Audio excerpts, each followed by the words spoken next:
Hello, thank you for joining Family Health Channel. I am Dr. Seri Sajana Prachna Wekadignawan, an alumnus of Medical Faculty, University Kebangsaan Malaysia. And now I am a senior lecturer at the Faculty of Health Sciences, Esa Unggul University, Jakarta. Now I want to explain to you what herd immunity is. Let me explain it in Indonesian language. My writing about herd immunity has been published on the Kumparan website and you can read it. Alright, memahami istilah herd immunity. Herd immunity sering kita dengar.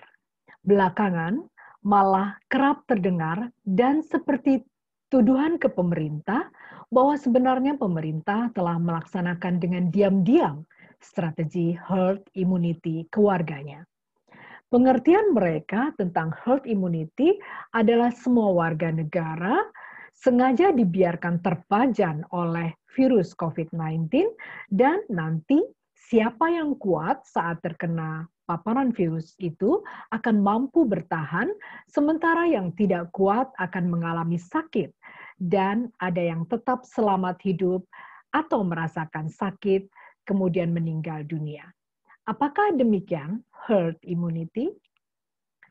Saya kira masyarakat awam perlu diberi pengertian sebaik-baiknya tentang herd immunity, supaya tidak melulu menyalahkan pemerintah, atau bahkan menuduh pihak rumah sakit dan tenaga kesehatan sengaja melakukan upaya-upaya tertentu dengan tujuan bisnis.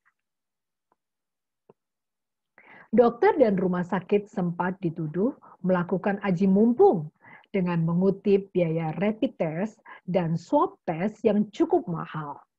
Sementara untuk bepergian dengan kapal dan pesawat terbang mewajibkan dilakukan rapid test terlebih dahulu. Kalau sekarang sudah diwajibkan untuk melaksanakan swab test. Nah, kita beralih dengan beberapa upaya dari pemerintah maupun para pengambil keputusan di Kemenkes, yaitu mereka tidak lagi mengumumkan jumlah kasus.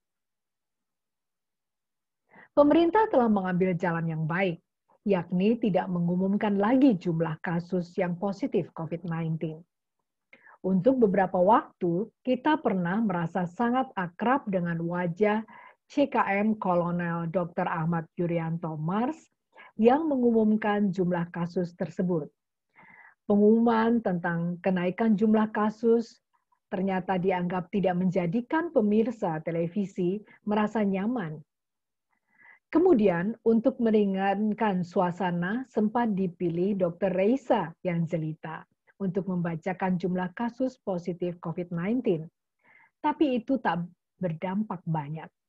Kecemasan, kepanikan, ketakutan tetap merebak di kalangan masyarakat awam. Nah, di sini saya juga ingin mengajak media arus utama berpartisipasi dalam memberikan edukasi COVID-19, tetapi dalam koridor tidak membuat panik atau membuat takut.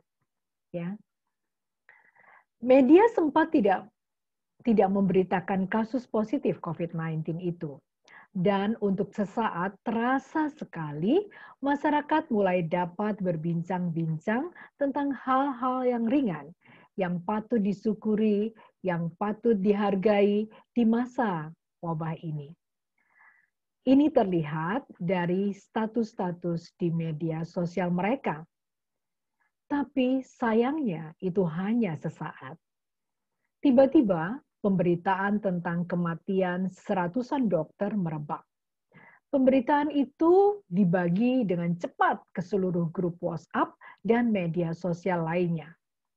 Kali ini kecaman lebih ke pemerintah dan kemudian pemberitaan yang deras tentang tidak cukupnya tempat tidur di rumah-rumah sakit rujukan menangani pasien COVID-19 di Indonesia masyarakat kembali ketakutan, kembali panik, ya. Kemudian akhirnya dijawab oleh Gubernur Anies Baswedan dengan Jakarta kembali menerapkan PSBB. Nah, tulisan ini saya tulis pada 9 September 2020. Gubernur Anies Baswedan seperti menjawab kecemasan warga Jakarta. Gubernur Anies Baswedan menyatakan kembali melaksanakan PSBB atau pembatasan sosial berskala besar. Dan Anies mengatakan harus total dan ketat. Keputusan itu diambil dengan pertimbangan bertambahnya jumlah mereka yang positif atau kasus baru. Kemudian, menurut Anies Baswedan, ada laporan tidak tersedianya tempat tidur di rumah sakit untuk menangani kasus-kasus parah. Dan menurut laporan tersebut, tingkat kematian yang tinggi. Ya. Yang kemudian beberapa waktu kemudian setelah 9 September 2020 dikatakan bahwa sebenarnya tingkat kematian rendah. Ya, jumlah penderita memang bertambah tetapi tingkat kematian rendah dan tingkat kesembuhan juga tinggi. Hari ini maksudnya tanggal 9 September lalu, begitu Anies Baswedan mengumumkan keputusannya, maka di media daring muncul soal tanah pekuburan yang penuh dengan caption bahwa itu adalah penguburan pasien COVID-19. Nah, herd immunity tidak seperti yang kita kenal. Herd immunity juga bisa dengan vaksin. Ya, herd immunity kita dapatkan dari vaksin atau vaksin-induced herd immunity. Seperti yang kita ketahui bersama bahwa pengujian vaksin baru memasuki tahap ketiga. Itu artinya kita boleh berharap vaksin segera tersedia, namun kita tetap perlu untuk menginformasikan kepada masyarakat awam bahwa vaksin bukan satu-satunya jalan keluar. Ketika seseorang mendapatkan vaksinasi, ya, maka ada 3 hal yang perlu diketahui. Ya. Bentar.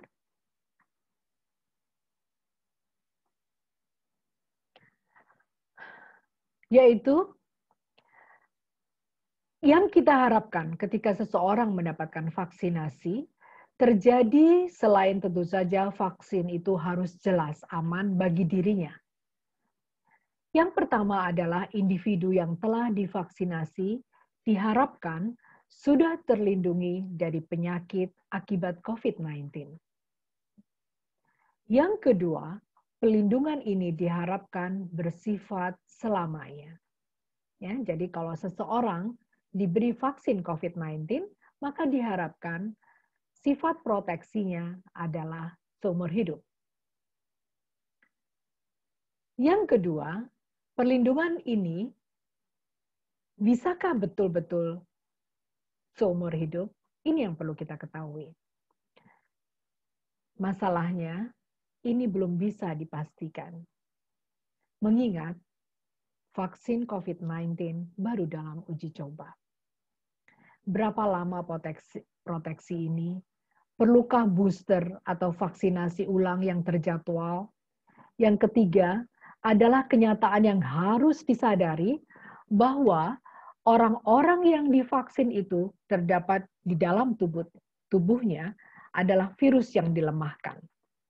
Maka perlu juga dilihat apakah orang-orang yang sudah divaksinasi ini tidak akan menularkan pada kelompok yang rentan atau kelompok yang lemah, atau dalam tulisan saya sebut vulnerable. Seperti misalnya bayi-bayi yang baru lahir, ibu-ibu yang tengah hamil, atau para penderita kanker. Ingat bahwa seseorang bisa menjadi carrier ketika dia bisa menularkan virus kepada orang lain, tetapi dia tidak memperlihatkan gejala. Ya.